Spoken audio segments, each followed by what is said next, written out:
আপনাদের ঢাকার সাথে এমপি বারবার যে কথাটা বলেন,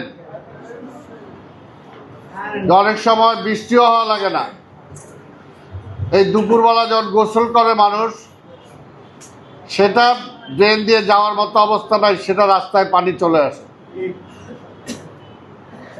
তবে এটার জন্য আমরা পরিকল্পনা গ্রহণ করেছি, আমরা চেষ্টা করছি, কিন্তু এই ড্রেনগুলো তোকে নতুন করে করতে হবে। আজকে এই পানিটাকে বুড়িগঙ্গায় নিয়ে যেতে হবে। আমি আজিমপুরের থেকে আগা সাদেক রোডে ফেললাম, আগা সাদেক থেকে চকবাজারে ফেললাম, এটা তো সমাধান না। সমাধান হলো টোটাল পানিটা আমাকে বুড়িগঙ্গায় নিতে হবে। বুড়িগঙ্গায় নিয়ে যাওয়ার জন্য তো টোটাল সেই একটা পরিকল্পনা ব্যবস্থা নিতে হবে। আপনারা দেখেন আজকে ধানমন্ডির মতো জায়গা, নিউ মার্কেটের মতো জায়গা, একটু বৃষ্টি হলে পানি জমাট হয়ে যায়, নিউ মার্কেট তলায় যায়।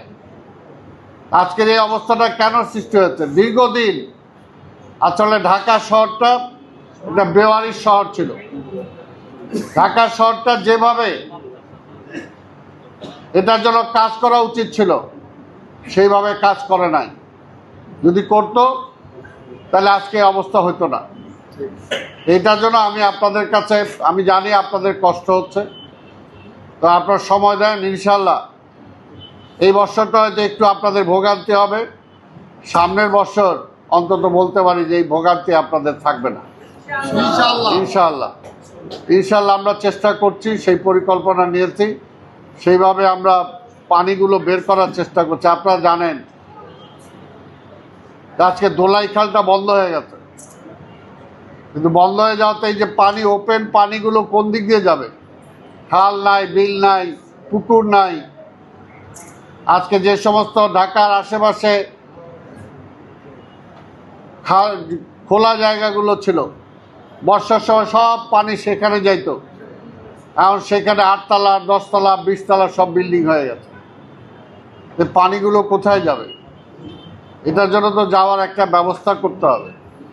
এর জন্য ঢাকা শহরটা অপরিকল্পিতভাবে গড়ে উঠেছে। এই মুহূর্তে পরিকল্পনা, বিশেষ করে পুরনো ঢাকা, আপনারা জানেন যে ছোট ছোট রাস্তা, এই রাস্তাগুলো ইচ্ছা করলেই তো আমরা বড় করতে পারবো না। কারণ পুরনো ঢাকার মানুষরা এমন জায়গায় আছে যে অনেকের আধা কাঠাও নাই, অনেকের পোয়া কাঠাও নাই, একটা কোনো রকম 2টা 4টা করে পিলার করে এর মধ্যে একটা 2 তলা 3 তলা বিল্ডিং বানায়, সেখানেই সে থাকে, তার কোনো বিকল্প ব্যবস্থা নাই।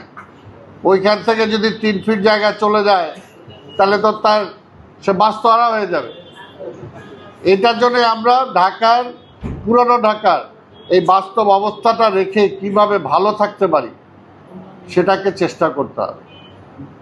এবং আমাদের ধর্ম সেটা বলেছে, পরিষ্কার পরিচ্ছন্নতা ঈমানের অঙ্গ। আমরা যেখানেই থাকি না কেন, আমার যতটুকু আয় থাক, আমি যদি বস্তিতেও থাকি, সেখানে তো আমার ঘরটা আমি পরিষ্কার রাখবো, সেখানে আমার বিছানাটা পরিষ্কার রাখবো, যেখানে আমি শুবো, যেখানে আমি খাবো, সেই জায়গাটা তো পরিষ্কার রাখবো। এর জন্যই আমি আপনাদের অনুরোধ করব যে আমরা যেখানেই থাকেন, নিজের বাড়িটা যদি পরিষ্কার রাখবেন, নিজের রাস্তাটাও পরিষ্কার রাখতে হবে।